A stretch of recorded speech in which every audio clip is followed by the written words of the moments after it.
I am Dracula.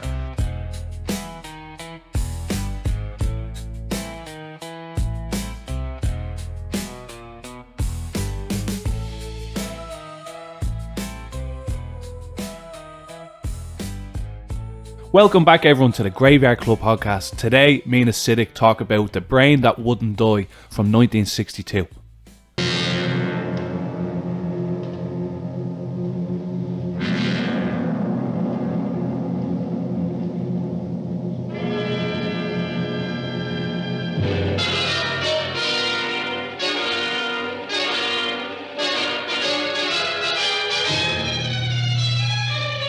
And as you may know, me and Acidic have been taking turns picking movies to review. Last episode was one of his picks on The Old Dark House. But Acidic, I want to ask you, man, you've mentioned the last couple of episodes about how you found these movies in like the bargain buckets, the kind of discounted DVDs of the time.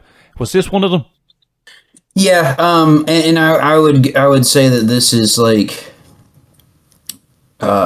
one of the more delightfully average, right? Like it's a solid movie. It's not it's not like incredible. It's not one that you call your friends and you're like, holy shit, dude, you've got to check this one out.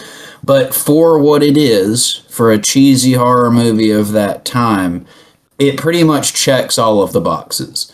As long as that's what you're going for, it's delightful. It's definitely worth a watch.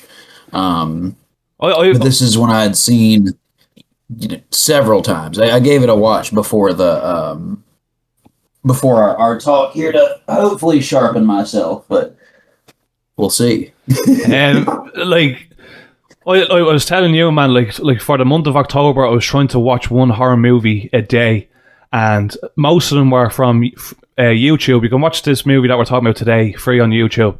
But I got to about like 7 or 8 days in, man, and I just had enough. Like I couldn't keep up with watching one horror movie a day. But this one was like, I watched this on like the 3rd of October, and it was the one that kind of stuck out among the rest of them. Mm-hmm. And like, it's not bad. Yeah, man. Like, I was quite surprised how entertaining it was. Now, obviously, it's low budget. It's B movie quality. The acting isn't fucking spectacular, but it is quite entertaining, man. And it has a very like, I'm trying to think of how to describe this, but it's a very like bro about town movie. Like there's this dude, this like lone dude, and he's rolling through strip clubs and he's picking up women on the street. It had a very specific like, I don't know how to express what I'm trying to say. Like it was like a power fantasy for a very specific type of person. But like, and I felt like you had some of that, let's say like in Horrors of Spider Island or like The Wasp Woman, but I feel like this was kind of this took it to the extreme. If I have any qualms with this movie, I would say it's probably that. Like we could have used a little bit more character development and a little bit less like Quentin Tarantino-esque long shots on the strippers. You know what I mean? Yeah. Man, when that part of the film comes, it just turns on its head. Like the starting of it starts out quite classical, if you know what I mean, like it's the lab setting. But once he goes to find a new woman, well, a new body, I should say, I don't know, man. Them scenes in the nightclub and the strippers, it got a bit sleazy. It was a little bit sleazy. Yeah. They took sleaze, they deep fried it, and then they dipped it in more sleaze for that sleaze on sleaze flavor. Like it was intense.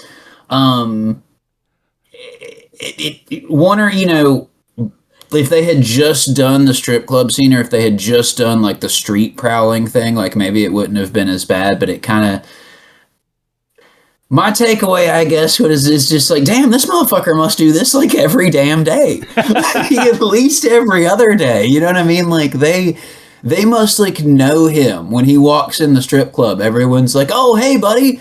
I hadn't seen you in 2 days. I was starting to get worried." This guy knew what he was fucking doing, man. What a bizarre plot. Oh yeah, seasoned, man. So that's what we're talking about. Dr. Bill Cortner. He's played by Jason Evers, and the only people I recognise in the film is his fiance in the movie, which is Jane Compton, played by Virginia Lead, and she is quite good looking, man. Yeah. She's also a total badass, like character wise. Like she's one of the few, like, I mean, she's not sleazy. She's trying to. I'm trying to figure out a way to say this without spoiling it, but like she's in it for the team, and she's still got her wits about her. She wants to die with dignity. Like she's a very, very dope, very strong character, especially to quite literally be portrayed as a head in a. Mm-hmm.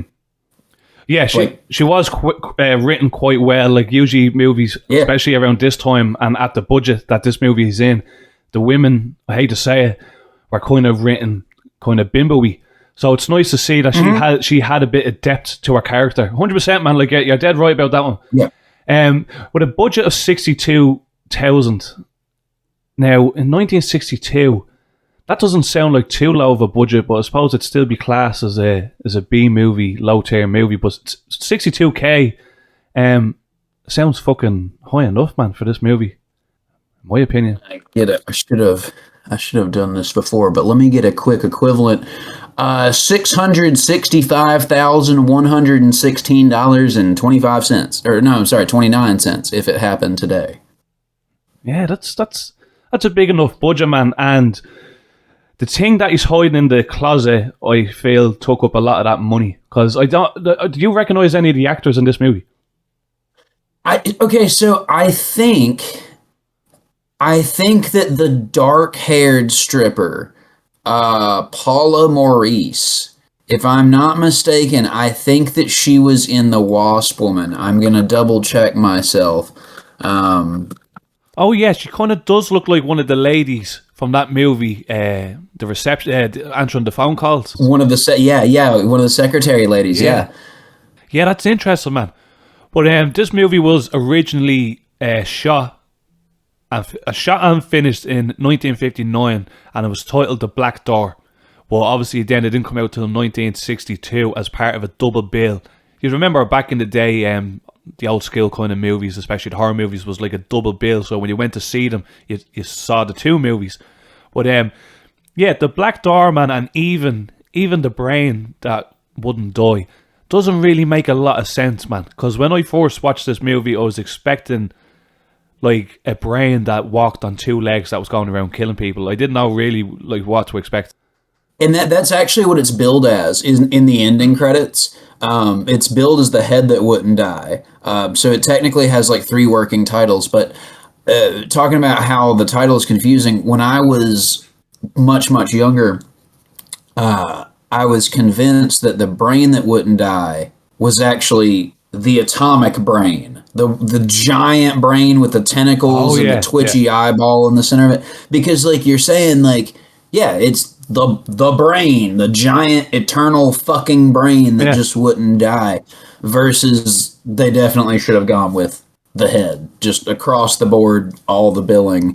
But I guess brain does sound more sensationalized, and that's kind of the whole, at least back then, right? That was the whole deal. How can we make this sound more edgy and exciting and all that? You know? I did notice at the end of the credits, man, it said the head that wouldn't die. I didn't notice that. Yeah, I didn't notice that.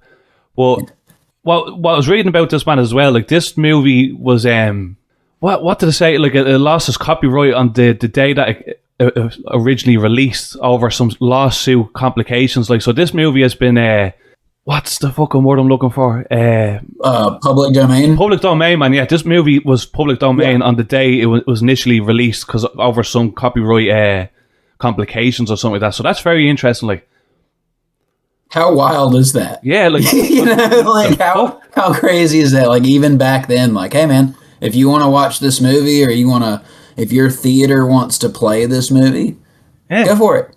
yeah. Like imagine, Knock yourself out. Imagine going through the whole like of getting actors, getting directors, making the movie, spending years making the movie or whatever how long it took, and then it goes straight to fucking non-copyright. That's crazy, man. And they filmed it a couple years before it released, right? So you go through the effort of, like you're saying, you film it, you pay for it, you do all this, and then assumedly for that couple years, you're like, I don't know all the details behind the delay, but it seems like they would have been working towards a release. So yeah, I mean that's a shitload of effort to cumulatively arrive at, well, boys, we got nothing. Yeah. Fucking crazy, man, to think about. Like, I've never... Yeah, that's wild. I'm sure there's other movies throughout cinema history that stuff like this has happened, but like this is the first one I've realised. I didn't know stuff like that had happened. Really, I thought... I'm not familiar with any other ones, in terms of on the day of release. Like, yeah. That's crazy. But that's wild. But we're going to get into the plot. The plot of this movie is really wacky, and it's quite brief, man. I broke it up into 3 parts: the beginning, the hunt for the body, and then the ending, which the ending is fucking bizarre. But we're going to get into it. So we get a nice scene at the start, and it's your typical lab. And this is what I was saying to me dad when I was watching it, man. A lot of movies of the time, 50s, 60s, 40s, it's always a crazy scientist or a crazy surgeon. Yeah. Isn't it? Like, yeah. It's the basis of everything, man. And it's wild to me how so like everything is legal until it's made illegal, right? Like basically back then you could just mail order however many fucked up chemicals you wanted, and it was totally fine until one crazy dude did some fucked up shit with them, and then they had to be like, all right, you can't order that anymore. Yeah, enough of that. So like it's wild to me that like when you watch these old movies, and obviously this isn't like representative of what people, just had in their basement, but I mean, shit, dude, look at the fucking toys and stuff from back then. Like the safety was not really considered. That wasn't something people were worried about. I mean, like it's crazy, man.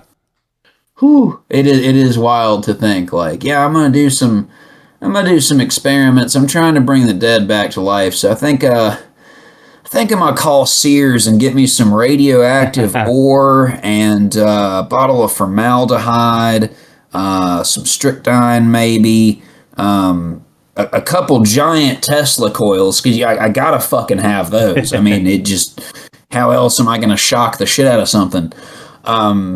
It cracks me up. It obviously goes to show you, man, there was sick fuckers like the main fella in this movie back then. Well, obviously, like way back then. Yeah. Like, they're obviously basing it off something. Well, yeah, as I said... it wasn't just like dreamed up and then everyone copied that. Nah, someone was like, Uncle Bill had this really weird looking lab space. I could just base a character off him. He was kind of bizarre, and he did have those weird half fish, half dog creatures that he made.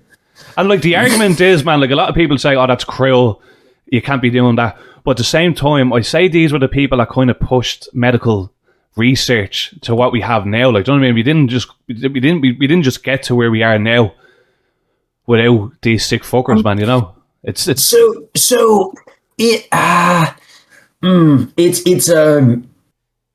I feel like advancements are like a beneficial side effect of that, yes, but I cannot say that I condone. So there's actual science and there's crazy people science, mm-hmm. right? And by that I mean like there are people who build rockets and there's people who randomly blow shit up out in the woods. And those two are not the same, even though what they're doing may look somewhat similar. Sure. Likewise, I cannot get behind. Hey man, I think I'm gonna go pick up a prostitute and use her body for my head transplant experiments. Like at that point, I think that the percentage of crazy is so grossly outweighing the percentage of science that I just can't get behind it. Yeah, for sure, man. Me as an acidic do not condone any of this fucking shit, by the way. But crazy, man. But we do get a nice laboratory scene. Dr. Bill Cortner, he's our main character of this film, and he performs a procedure that brings a patient back to life that was pronounced dead. Yep. Unorthodox in his ways of his medical practice, this concerns his father, who's also a surgeon that's working with him. And he's obviously expressing his concerns of how his son is. I want to interject real quick, if you don't mind. The dialogue. All right, dude's father pronounces the patient dead. This motherfucker is dead. I have tried everything I can do. There is no hope. He is fucking dead. They have a calm, I'm going to call it 30-second conversation. And Junior's like, well, since he's dead, I guess you wouldn't oppose me trying some shit, right? I mean, he's fucking dead. Like, who cares? He's dead. He's already dead. When they're bringing the dude back to life, and Junior looks over and says some shit like, I think his dad asked him if he wants to keep going or something, and he says, of course, you've already lost your patient. I'm not going to lose mine. That line delivery is ice fucking cold. Hell yeah, that man, yeah. whole exchange, bro. That shit is so goddamn good. It's just the fuck you, I told you so is electric. It's so fucking good. It's one of my favorite parts of the movie. All right, sorry. No, this Bill fella does not fuck around, man. No, he missed on that. No, that was actually quite good, man. That's another thing. It's crazy. While you said that, man, sorry. The dialogue in this movie is actually quite good. It is. Yes, it is. The character-to-character dialogue is phenomenal. And it's wild to me, and I actually just now considered this, it's wild to me how at the beginning of the film, right, you're cheering dude on. You're like, fuck yeah, bro. He saved that guy. He fucking, like, went in there and took charge and was like, fuck this shit. I know what I'm doing. Boom, this motherfucker's come back to life. Like, you're rooting for him. And then it turns out he's a sleaze, and that subverting of expectations is rather nicely done too. Yeah, and like that is now that you say it, man. Yeah, like he takes such a 180 towards the film. Yeah, as you said, you're almost rooting for him, man. It's crazy. Now I'll be honest with you, that's good acting, man. Yeah, along with 100%, because it goes from like, you know, this dude's awesome. If my grandmother needed surgery, I would take her to this man. And then it turns into like, bro, what the fuck? What do you mean you're stalking prostitutes on the street looking for a body to transplant? Like that's a rough 180, dude. And like, he didn't, like, I know they were getting married. She was his fiance, but he didn't really show any like obsession with her. Like she wanted to get married as soon as possible, and he was kind of putting it off. Like, oh, we'll get married in a couple of weeks, and then out of nowhere she's gone, and he goes on a fucking manhunt for her body. Now, man, have you ever seen the movie Frankenhooker?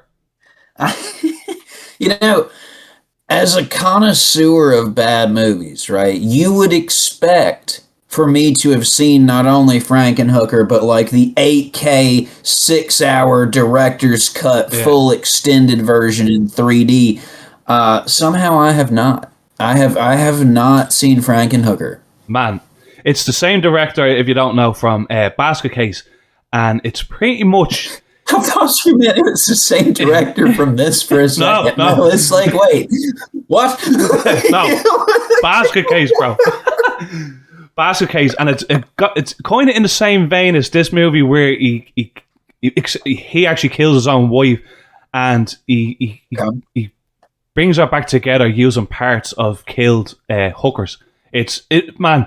If you ever have a bit of time down the line, give that a watch, man. It's like this movie for such a. Is it actually good? Yeah. Well, if you found Basket Case entertaining, you should find Frank the Hooker. Yeah, the first one. The first one. Was the first one. And I should say, is it good? Is it entertaining? It's like it warrants a watch. You think? It's worth the watch. Yeah, 100%, man. As I said, it's. If you like the first Basket Case, which is a bit campy, a bit wild, this one is the same, man. And it kind of reminds me of this movie because the plot is quite similar. That's what surprised me about this movie. For a 62 movie, like 1962, I'm thinking of like Hammer movies that have like a little bit more class to them. Even like movies like Psycho and all that just have a little bit more class. And then you have this movie. Mm-hmm. And there's a bit of gore. It's quite fucked up, man. Just as well, the dialogue is quite fucking tight, man. It's quite good in this movie because it is. It's very refined. Yeah, and I believe the actors, in my opinion, do quite a good job. The only acting I found maybe a bit fucking silly was probably the hookers, the strippers, I should say. But they're not really main characters. Their job is, I suppose, is to be a bit silly. But yeah, going back to Frank and Hooker, there's a lot of parallels there, man. But back onto the plot though. They take a trip to Bill's family's country house, and Bill is driving like his life depends on it. He unfortunately loses control of the wheel, crashes. He recovers, but to find that his fiance's head is being decapitated. Now, desperate not to lose the love of his life, he brings her back to the fucking lab, wrapped in like a fucking in a blanket or something. This is at the point in this movie, man. I was like, right, we're in for a good time here. And it's wild because, like, talking about how well shot some of this is. That driving scene genuinely gives me anxiety to watch it. Like it like my blood pressure goes up when it's very. You're in the car with someone and you keep being like, bro, you need to slow down, bro, slow the fuck down. Like it's, and then I found the car scene very effective, man. Yeah, 100%. Yeah. And then it's like, holy fuck. She not only is she dead, but she's in pieces, which I didn't even want to fucking think about that. But the tone immediately, like you're saying, it's like, he grabs a blanket. He's like, I know what to do. I got my fucking head retrieving blanket in the back seat. I'll just wrap this up so it stays nice and warm and take it home. Like, there's a lot of emotional up and downs in this. It's very like bipolar. You know what I mean? Like the mood swings on this bitch are intense, man. Yeah, and it's especially as we get into the movie, she gets a lot more complicated, a lot more complex, I should say. That's a good shout, man. But we get to the house, and this is where we meet his very loyal assistant, Kurt. And he and Bill now is keeping Jan's head in some sort of like liquid tray, like housed in some sort of like unit. And what the fuck, man? Do you know what I mean? I don't know where she has this like bald cap on her head. Open air pan, by the way. Yeah, like it, not an incubator or something, right? Which, I mean, it would still, the premise would still be rather ridiculous. But I just want to say again, open air pan, open circulation. Yeah, like, and like she's housed in some sort of like liquid. And I don't understand what the idea is of putting like a bald cap or like a ski mask on her head as well, man. Well, what's interesting about these old movies, man, I'd love for someone to make a YouTube video explaining exactly what we're seeing in these labs, man. Because like we're seeing random beakers with liquid flowing through tubes and all that. It looks cool, but I'd love somebody to make sense of it all. a lot of them aren't even connected to anything, but like a lot of, let's say, like distillation coils look really fucking sick. It looks, like a glass double helix thing coming out of something. Everyone loves beakers and flasks. Throw some food coloring in that shit, and it's, maybe a dry ice fragment or two if you're feeling saucy. And boom. You look like you got some sort of crazed fucking operation. Like, man, some of those tubes were bright green. I can only imagine what's in there. Hell yeah, man! Like it's such a wonderful aesthetic. Yeah, these old movies, man, just do the lab scenes the best. Like so well. Yeah, you just don't make them like they do anymore. Now, you know what my favorite is, by the way, real quick, talking about the lab scenes. I think I've actually mentioned this before. When the dude goes fucking ape shit ballistic and starts smashing up the laboratory, that is my favorite. I love that shit so much because I'm sitting there thinking, like, bro, that one table that you just flipped over was probably tens of thousands of dollars of apparatus, and like all of your logs. Oh, they're mixing chemicals together that they don't even know. They're knocking over whole shelves full of jars of different fucking chemicals. And like years and years of time and attention gone into that. It's just gone down the drain, man. It's crazy. In 30 seconds. And it's just like, that is, you're going to feel that one in the morning. That's going to be, I've never thought about it like that, man. Honestly, that is fucking good, man. It's your life's work, dog.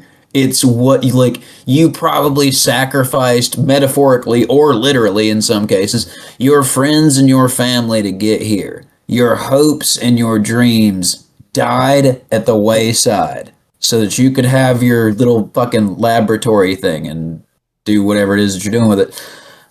Like, man, some people these days, man, would start crying if they dropped their iPhone. So imagine... You know what I'm saying? Yes, man.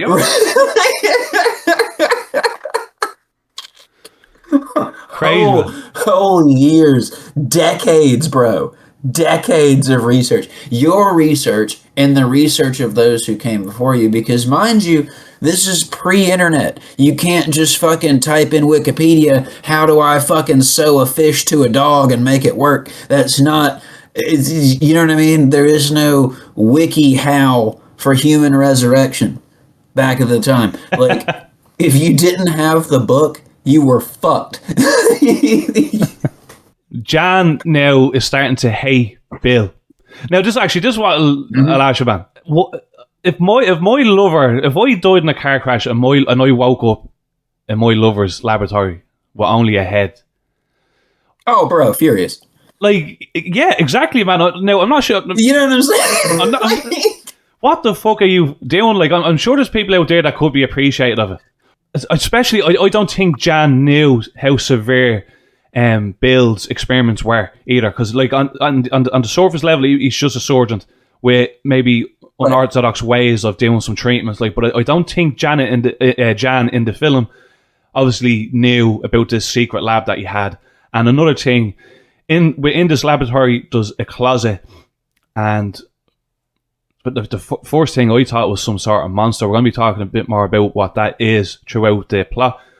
But man, it just gave me Frankenstein vibes. Like, I love, like there's a couple of films that we reviewed that has these laboratory scenes. The Wasp Woman had a great laboratory. And it did. Even the start of Mr. Sardonicus had a bit of a medical lab in it as well. Like, do you know what I mean? Just that these old movies done the lab scene so fucking good. But now we're at the point of the movie where Bill is on the hunt for a new body, and man, this movie just gets better and better from here. So he's in desperate need for a new body for Jan. And so the first place that he goes to, that me and Acidic's been hinting about, is the nightclub. And man, and here, another thing, the music in this movie is great. Yep. Now there's a bit of jazz and all here and there, but the music was so fucking good in this movie. I just was not expecting that. So that nightclub scene, and again, man, the nightclubs back then obviously weren't the same as the nightclubs now. For people that are listening to this, if you remember, like in old films, like there'd just be a lady dressed in like fucking peacock feathers and kind of like a bodysuit, and she's going around table to table talking to the men and all that. Like that's what a nightclub was, I suppose, back then. Man, that looks like a good time. That looks like a good, interesting time. But Bill actually finds himself backstage at what he's talking to the other girls, and there's a blondie one, and then there's that dark-haired girl that you reckon is from The Wasp Woman.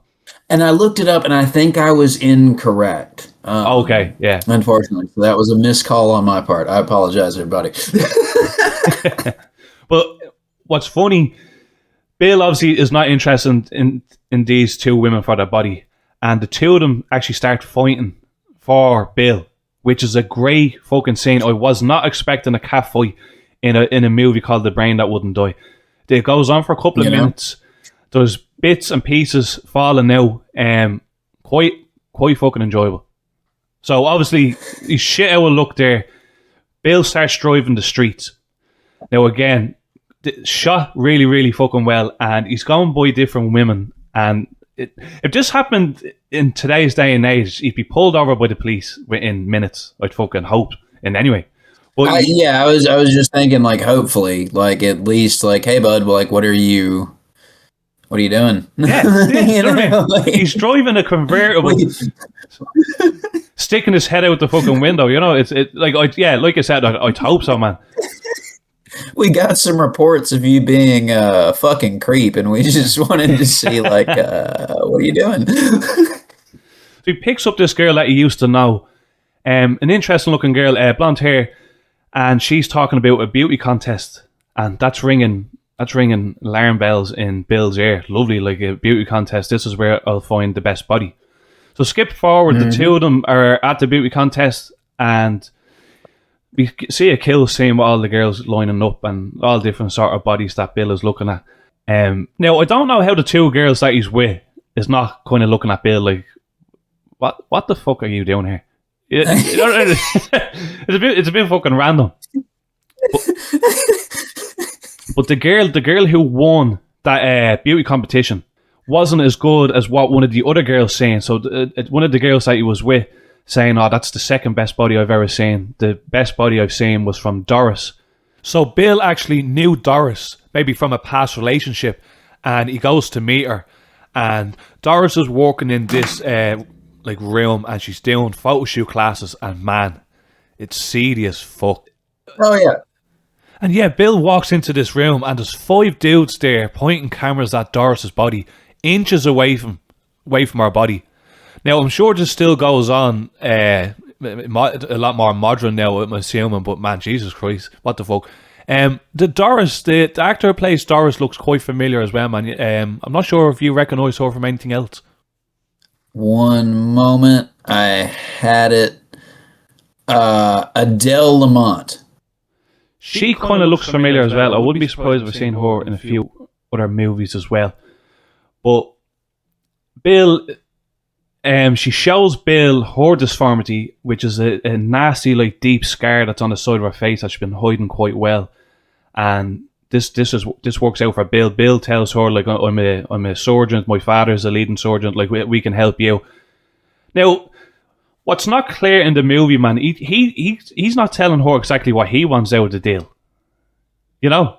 Like, obviously we know what he's getting out of the deal. Like, he wants her body for his old fiance. But she kind of just goes with him.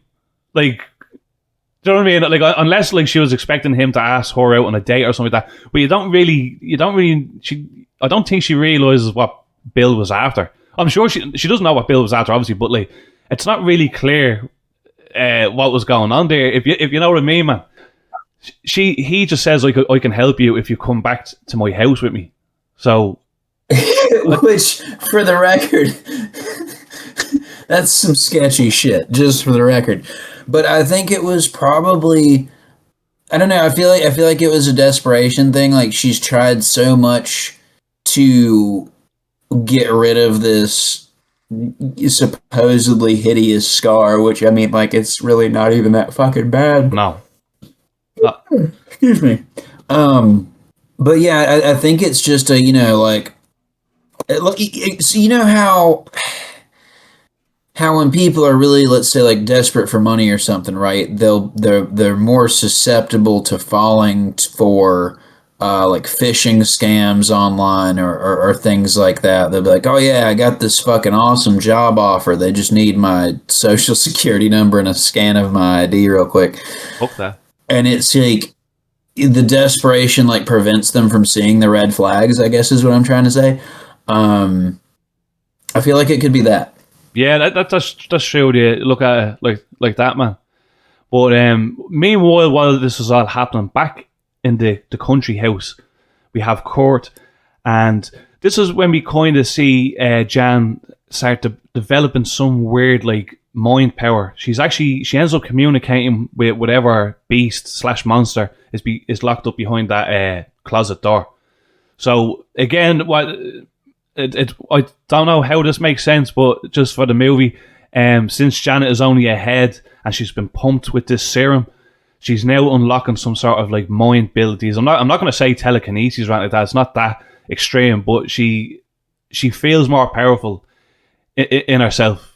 So like this is happening while he's talking to Doris, which is quite interesting. Obviously he brings Doris back. No, actually, I'm sorry. I'm skipping over the part where the monster rips Court's arm off. So we do find out Court is actually... Yeah, I was about to fucking glance over that, man. We actually find out Court is actually deformed himself. He has like a little gimpy kind of reptile-looking hand, which He's got a strong hand, dude. This is the first thing I thought, man. Because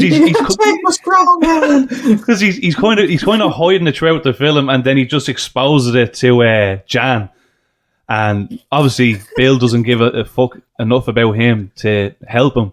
But yeah, the monster actually, I think through a latch door, he sticks his arm out and pulls Court's arm off.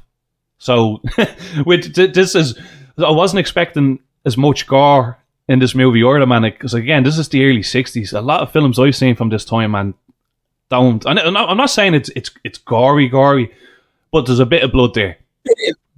For the time, it definitely is, and I feel like because it doesn't come out of nowhere per se, but like the escalation is very quick.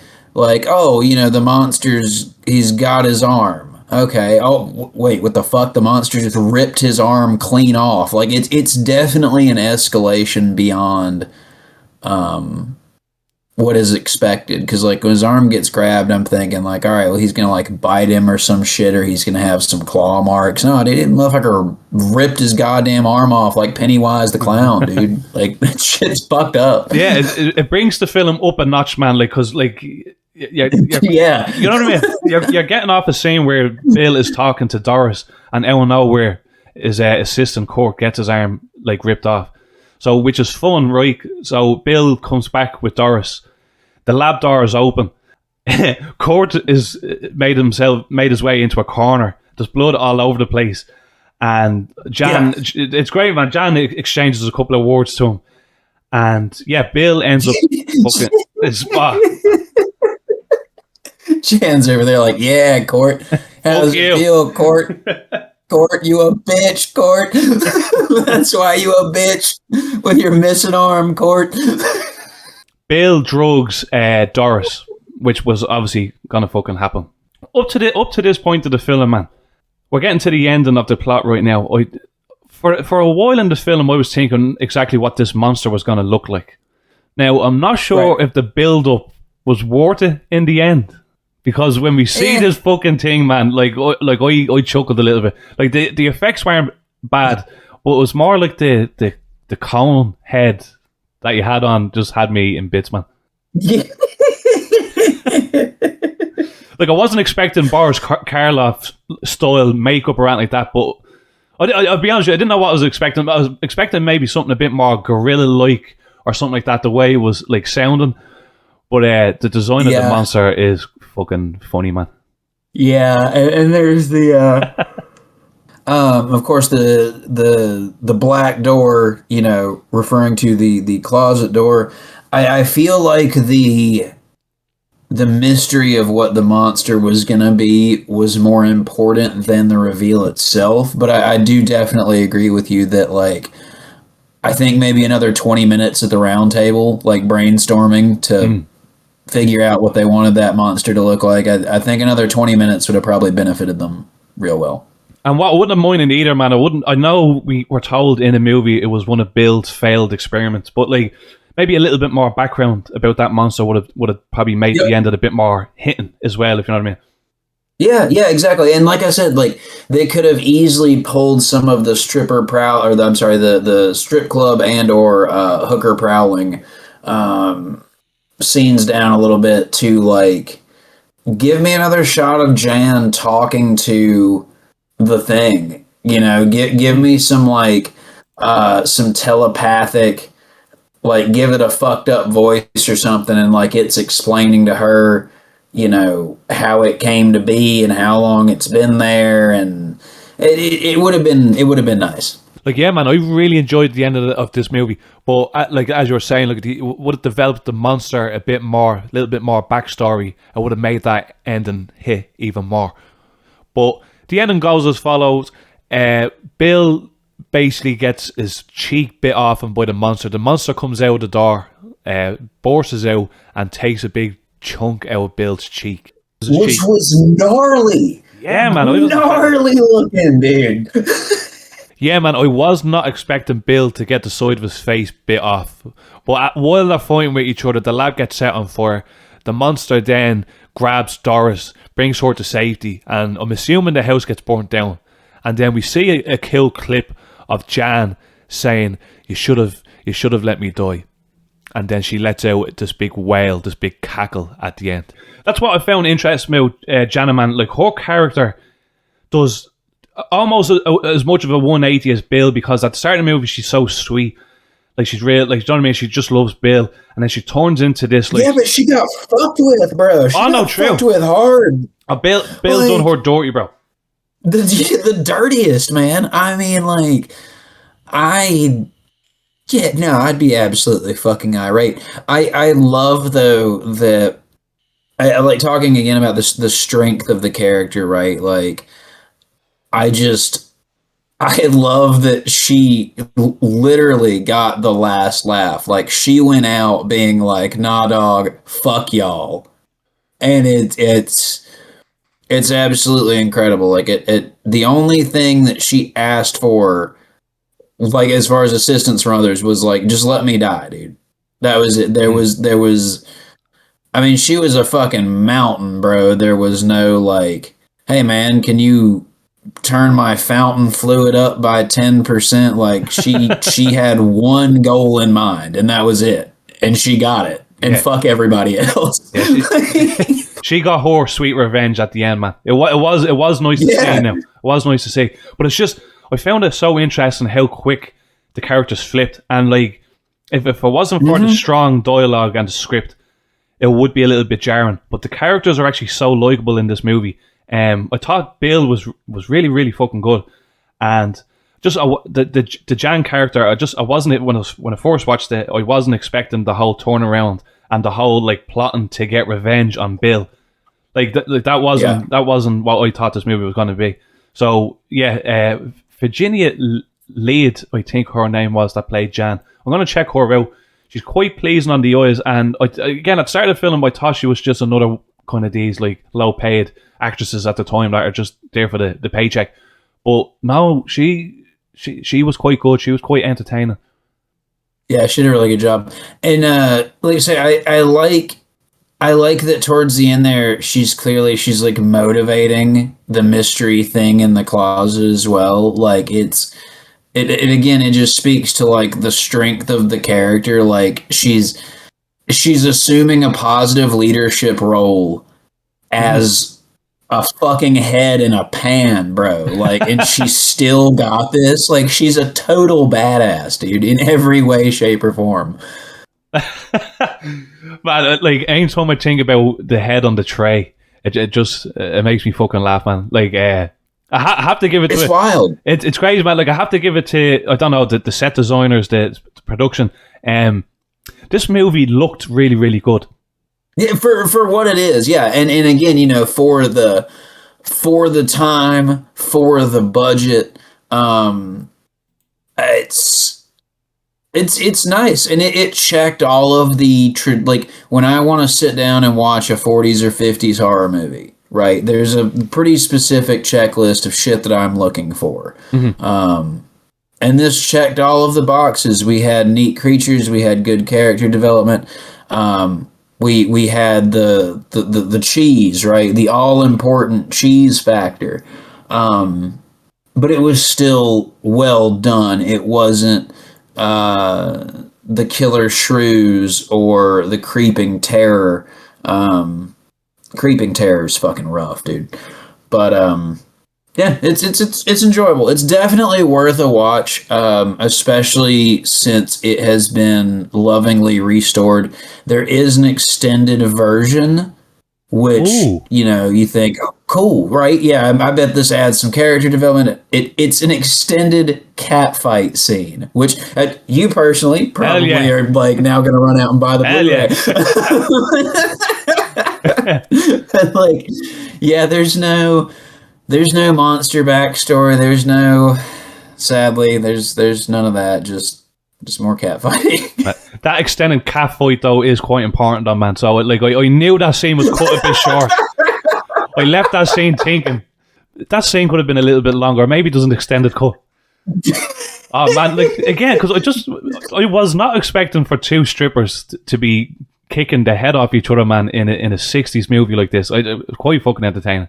But another one that I was watching have you ever seen now it could be called something in America because a lot of the times these movies have different names in different places. It's called the Earth Dies Screaming. The title sounds vaguely familiar, but I do not believe I have seen it. Just to go off what you were saying about this movie, how it for what, as you said, for what it is, it's done quite well. There's a creature, there's great actors, there's great characters, the dialogue's quite good. This movie was directed by Terence Fisher. If you're not familiar with him, for the listeners, he would have brought us greats like the Dracula with Christopher Lee, the Frankensteins, Hammer. Like, he done a lot of like 60s horror movies. This movie, like I watched it during, like I was trying to do the 31 movies in 31 days. It was fucking brutal, man, and it was crap. All it was basically was aliens coming down to Earth and taking control of people. Like, so it sounded quite easy to do, quite simple plot. But it was just terrible, and it came around the same time as this movie. Like, so a lot of times it's a bit of a gamble with these movies if there's actually definitely, you know, like most of the time there is entertaining value there.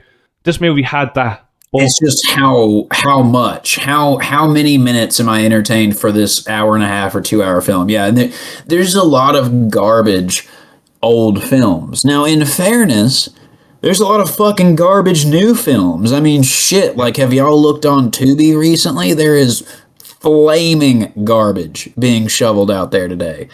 But at least even the worst of these old films, I feel like there's a certain charm in when it's done. Like, you can look at your buddy and be like, my God, that was fucking terrible. You know what I mean? Yeah.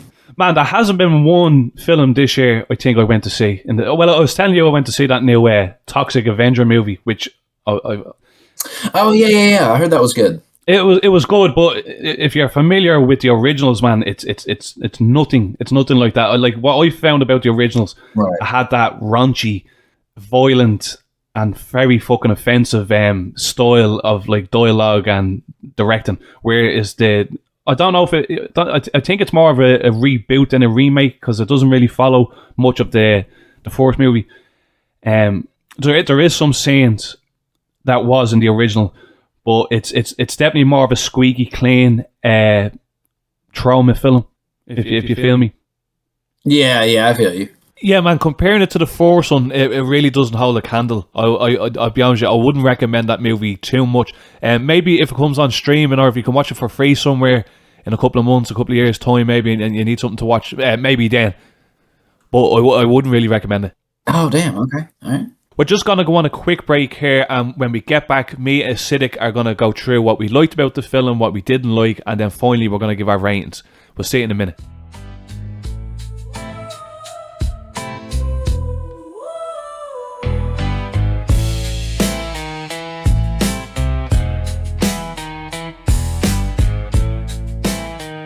And we're back. We have been talking about The Brain That Wouldn't Die. If you're still listening, make sure you drop a like on YouTube, comment, let me know what you think about the movie. And if you're listening over on Spotify, I'd appreciate you if you'd rate the show. We're almost at 60 ratings at the moment, so help us get there. We're on a roll with these movies. Like, I find that the last couple of movies that we've been talking about, like that's one of the things I wanted to do with this channel. And there's not enough like YouTube pages or podcasts that like dig into these old horror movies. So I kind of wanted to make it my mission when I started it back to talk about kind of like lesser known horror movies and sci-fi movies of the older times. And fair play to Acidic that's coming along for the ride. Like he showed me some great movies. So yeah, make sure you drop a like. I'll start anyway on what I liked and what I didn't like about the movie. We pretty much talked about what we liked about the movie. In fairness, the dialogue was great, especially for like a low budget movie with like not great stars or great writers. Like I was very surprised about that. The acting, most of the time was pretty good, bar a couple of characters that I wouldn't say let it down, but like the actors that were part of the story were good, and that's all that really mattered. I did appreciate the music. The music I found just brought me into the scenes a bit more. Like even the parts where he's driving around looking for the girls, I thought the music was really, really good, especially the intro music at the start. If I had to nitpick the movie, maybe the stripper scene was too short. But no, if I had to nitpick it, maybe the introduction of the monster. Like I did like how it went from hearing like knocks at the door to finally seeing him, but it kind of made me wanted to know more about that monster. Like who was that fella? Like was this somebody that Bill knew? Was it a dead body that he brought back to life? Now that I'm at to saying that, there is a part of the movie where Kurt tells a little bit of what the monster is to Jan. And if I'm right in saying it was just a lot of body parts, I think he called them matter, and he injected it with the serum that Janet was injected with, and that created the monster. So I suppose we do get a little bit of background about the monster, but I did want a little bit more. But man, like again, if anyone's listening, for everyone that's listening, this is free on YouTube to watch. There's a colorized version, and then obviously the original black and white version that it was shot in. I'm assuming you watched it in black and white, man. Yeah, of course. There's actually also, and I don't know how the fuck I missed this, there is a remake from the year 2020. What? I don't know if it's good. I'm going to go out on a limb and assume that it's not, but that's a lot of, prejudice talking. But yeah, they credit where credit's due. They took the time to at least try it, and I respect that. Most horror remakes are, not shitty. Yeah, not good. But we dove a good bit into about superhero movies and fucking horror remakes in the last episode. So if you want to hear a bit of a rant on that, check out the Old Dark House review that me and Acidic done. We went on a little bit of a tantrum on that, and that was quite good. What I'd rate this movie out of 5, entertainment wise, it's an easy 4 out of 5 for me, but obviously I have to critique it a little bit more, so I'm gonna edge it more to maybe like a 3.5. But for people that are familiar with Letterboxd, like any movie I watch, I review it and I rate it on the app Letterboxd. Do you do that, Acidic? You familiar with that app? I am not. I think I think I have a rough concept of how that works. Just like, hey, here's my movie collection and here's what I've rated everything, basically, and That's basically all it is. It's just a log really to keep your movies, like track of the movies that you've seen, if that interests you. But what I like to do is like I write like maybe a paragraph two reviewing every movie that I've watched. But on Letterboxd I gave it a 4 out of 5. So that was right off the cuff of watching the movie. So I'm kind of even more leaning onto a 4 out of 5. But I'm rating it as a low budget 1960s movie. Obviously, like there's other movies from the time that have like the bigger budgets, the Hollywood movies that I would be rating 4s and 5s out of 5. But just for this style of movie and entertainment wise, I think it's a 4 out of 5. But if it was to critique it a little bit more, what I didn't like, I'd be leaning maybe more to a 3.5.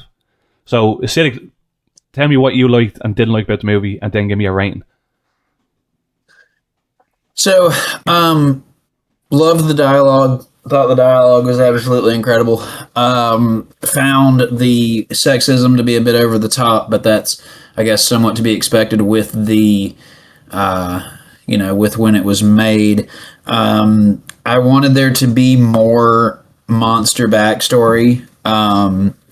In contrast, I would have definitely, I could have done with less stripper scenes. Like, just, I mean, if it meant me getting more backstory on the monster, or just more, specifically, I wanted more backstory on the monster. I think I'm gonna go with a 3.7 here. Yeah, that's. I was almost thinking about just meeting myself in the middleman and giving it a 3.75 as well. But no, you're dead right. As much as I enjoyed the silly filler scenes, they could have used that time to big up that monster a little bit and make the ending even more to hit even more. As I said, that's another thing I suppose that I didn't really mention. Like there is a quite few filler scenes that don't really add too much to the story. Like the when he's going on the hunt for the body, like the nightclub scene was pure filler. Like nothing really happened in that scene. Nothing at all, dude. Nothing, and even to the point where like that whole thing of meeting Doris and bringing her back, like that could have been like cut in half. Because how quickly that she went back to his house, like that could have been cut in half, and we could have got more time to see who that monster was. Because as I said, we do hear a little bit what the whole monster is, but not too much. But yeah, I give it a 3.5. You give it a 3.75.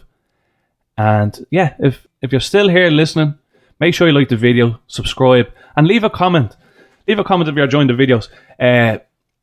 And if you're over on Spotify, we're almost at 60 ratings. We're trying fucking hard to get a few ratings over on Spotify. So make sure you're showing a bit of love if you're enjoying these podcasts with me and Acidic. And bro, like always, thanks for being here, bro. I really appreciate it. Yeah, man. Thank you for having me. I look forward to doing it again sometime. And I've been thinking about movies that I want to choose for my next pick, man. But I was wondering, do you know what you want to review for the next one? So I've got a couple that I'm thinking about. And I've narrowed it down to like 3. I will shoot you a message this afternoon with a finalized selection if you like. Hell fucking yeah, man. Yeah, just let me know which one that you want to do, and I'll get watching it myself. But yeah, thanks for everyone that's been watching, listening, wherever you are listening from, and me and Acidic will see you on the next one. Take it easy. Deuce.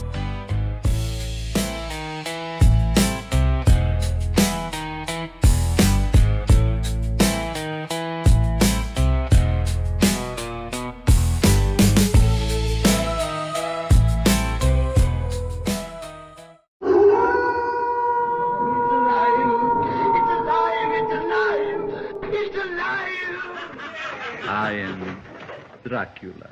Thank you for listening to the Graveyard Club podcast. I just wanted to let you know we do have merch, so we have some t-shirts. We have 2 or 3 designs out right now, and if you want to show support to the show, that's a good way of helping out. The t-shirts are really cool. I'm going to leave a link in the description for them if you want to go check it out, especially for the Halloween times. Like, do you know what I mean? They're really cool designs, and there's going to be more. Like, we've already sold a few, and there's going to be more designs coming soon as well. So make sure you check them out over at T Republic. And again, just make sure you're liking the videos and appreciate everyone showing support.